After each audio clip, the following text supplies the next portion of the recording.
ele veio me contar, Cajuru, está normal, estão fazendo isto abertamente. E, inclusive, Cajuru, estão indo, como foram na minha residência ontem. Creio que na residência dos senhores aqui, ninguém foi. Eu já quero avisar, não venham na minha residência e não venham até mim, até porque eu tenho câmera no meu óculos e tenho câmera na minha caneta que meu irmão da Atena deu.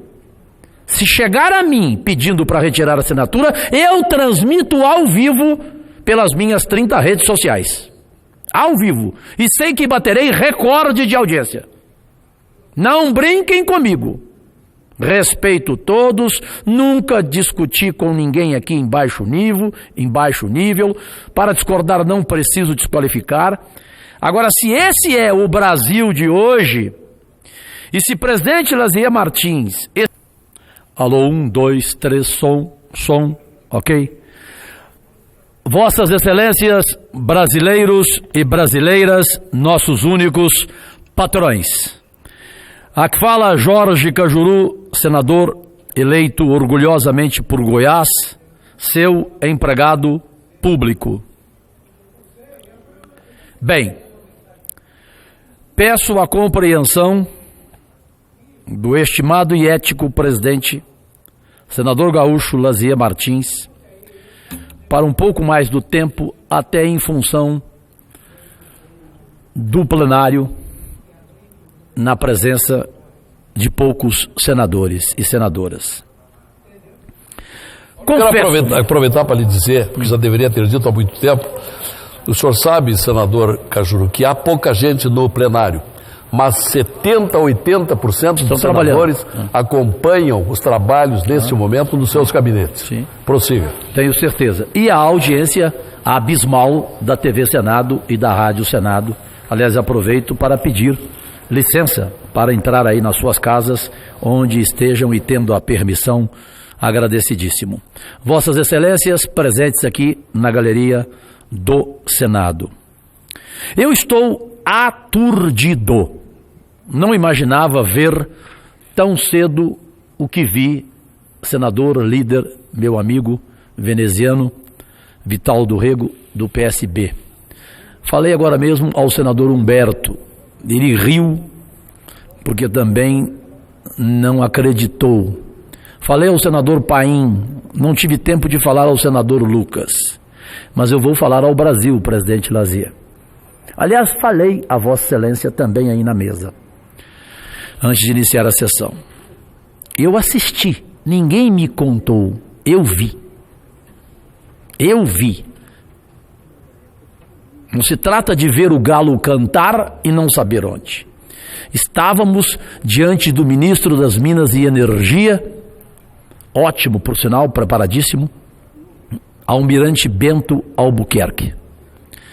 E, de repente, colegas ligados ao governo tentavam convencer um colega nosso de vosso estado, senador Lucas, para que ele retirasse a assinatura dada à CPI da toga. Pois eu não falo CPI lava toga porque já é um pré-julgamento. Não cometa esse erro. Prefiro chamá-la de CPI da toga. E ele veio me contar, Cajuru, está normal, estão fazendo isto abertamente. E, inclusive, Cajuru, estão indo, como foram na minha residência ontem. Creio que na residência dos senhores aqui, ninguém foi. Eu já quero avisar, não venham na minha residência e não venham até mim, até porque eu tenho câmera no meu óculos e tenho câmera na minha caneta que meu irmão da Atena deu. Se chegar a mim pedindo para retirar a assinatura, eu transmito ao vivo pelas minhas 30 redes sociais. Ao vivo. E sei que baterei recorde de audiência. Não brinquem comigo. Respeito todos, nunca discuti com ninguém aqui em baixo nível.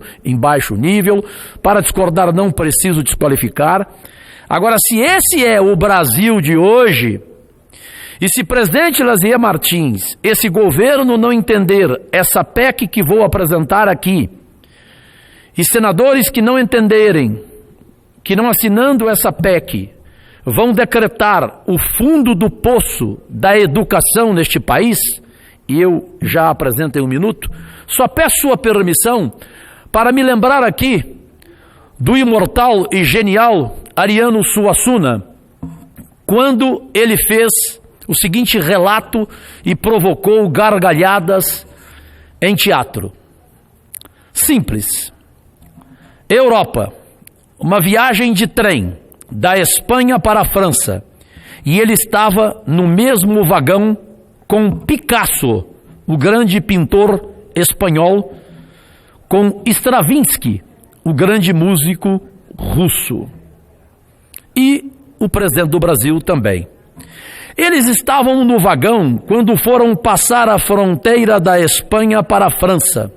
Todos os três, Picasso, Stravinsky e o presidente do Brasil, foram passar a fronteira da Espanha para a França e estavam todos os três sem documentos e foram presos. Picasso disse, aspas, não me prende não, porque sou o pintor Picasso. Disseram, então prove. Picasso respondeu, me dê uma folha de caneta, uma folha de papel e uma caneta. E desenhou ele, Picasso, uma tourada rapidamente. Olharam e disseram, realmente você é o Picasso, pode ir, está solto. Stravinsky disse, aspas, não seja por isso, sou o grande compositor Stravinsky. Disseram, prove. Ele traçou uma pauta, botou as primeiras notas de Petrushka, uma grande música de Stravinsky, muito conhecida, e logo também Stravinsky foi solto. Aí, para concluir, o outro disse, o outro, presidente do Brasil, aspas, então me solte, porque eu sou o presidente do Brasil. Disseram, então prove. Este, o outro, presidente do Brasil, sentou na sua cadeira, pensou por 40 minutos e respondeu, aspas, não me ocorre nada. E aí a polícia respondeu, pode soltar, é ele mesmo, é o presidente do Brasil. Gargalhadas ou não? Será que nós estamos neste país de novo ou não? Ou nada mudou? Aqui, presidente, trago um projeto, e por isso quero que este país tenha um presidente, e quero confiar no presidente Bolsonaro, como lhe disse pelo telefone, um projeto de emenda constitucional que acrescenta o artigo 212-A da Constituição Federal para tornar permanente o Fundo de Manutenção e Desenvolvimento da Educação Básica e de Valorização dos Profissionais da Educação, Fundeb, e revoga o artigo 60 do ato das disposições constitucionais transitórias. Por uma feliz coincidência, faço essa proposta, presidente Lazia Martins, nos dias imediatamente posteriores à indicação do ganhador do Prêmio Global Teacher Prize de 2019, conferido pela Fundação Varkey, dedicada à melhoria da educação para crianças carentes. Graças a Deus, pátria amada. O ganhador foi o professor Peter Tabiti, queniano, da ordem religiosa franciscana. O que falo, graças a Deus, é para exaltar aqui que dentre os 10 melhores professores do mundo está a brasileira, professora Débora Garafola. Débora Garafola, que ensina matérias de tecnologia em uma área carente de São Paulo, uma escola pública. A conquista da professora Débora e do queniano ocorreu vencendo 10 mil concorrentes indicados de 179 países, Vossas Excelências.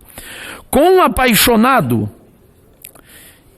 como eu e tantos outros, que é pela educação, cumprimento daqui a professora Débora Garofalo, E concluo que tão bem representou a educação brasileira. E por estar preocupado, senador Eduardo Gomes, em garantir os atuais recursos destinados à educação brasileira e também em aumentá-los consideravelmente, estou compartilhando essa proposta do Fundeb com os senhores e as senhoras, já que ele é o principal mecanismo de financiamento da educação básica no Brasil, e Vossa Excelência Lazia Martins Gaúcho sabe muito bem do que falo. Se muitos não sabiam ou estavam desavisados, a vigência temporal do Fundeb expira em 31 de dezembro de 2020, como tão bem sabe o preparado senador Paulo Paim.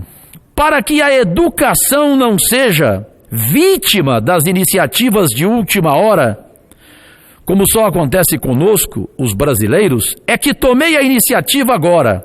Este é o momento certo, portanto, para que o Legislativo se movimente a fim de garantir não somente a continuidade, mas também seu aprimoramento e perenidade. O Fundeb surgiu em 2007, substituindo o antigo Fundo de Manutenção e Desenvolvimento do Ensino Fundamental e de Valorização do Magistério, Fundef. A partir de 2007 passaram a ser atendidas todas as etapas da educação básica e não somente o ensino fundamental. Nesse sentido, achei por bem apresentar essa proposta, abrindo o caminho para um novo Fundeb, aproveitando as contribuições de proposta apresentada pela ex-senadora Lídice da Mata, cujo projeto foi arquivado ao final da última legislatura. Na Câmara Federal encontra-se em tramitação uma PEC de autoria da deputada federal Raquel Muniz.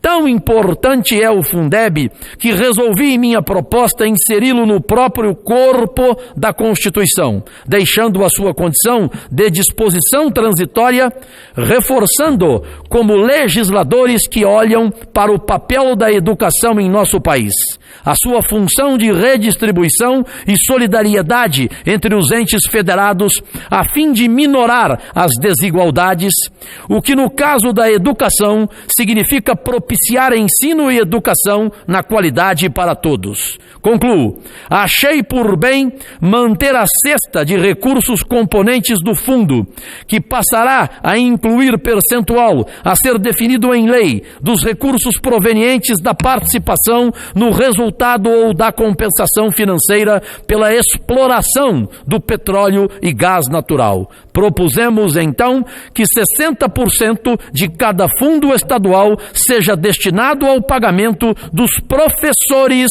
da educação básica pública em efetivo exercício, de forma a assegurar a prioridade da aplicação dos recursos dos fundos para a remuneração e valorização dos professores, que são, ao fim e ao cabo, os responsáveis diretos pelo sucesso das práticas de ensino e pela aprendizagem dos alunos. O foco deve estar na sala de aula e na valorização dos docentes e de seus saberes.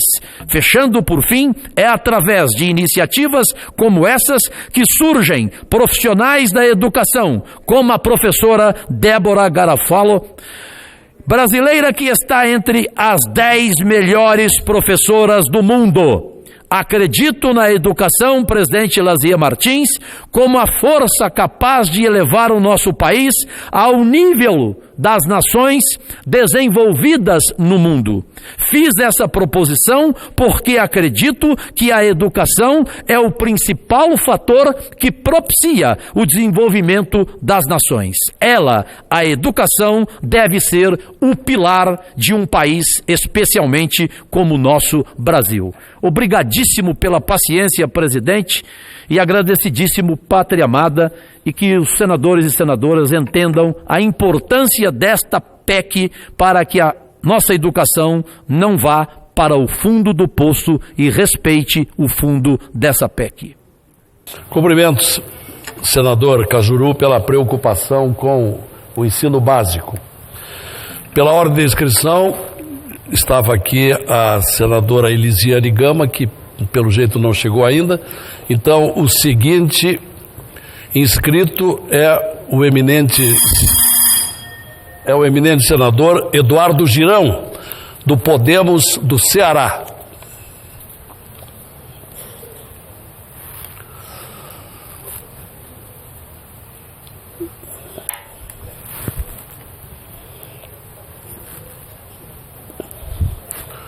Hoje estamos com o quórum mais reduzido do que diabo, porque está acontecendo a partir de agora a reunião dos líderes partidários.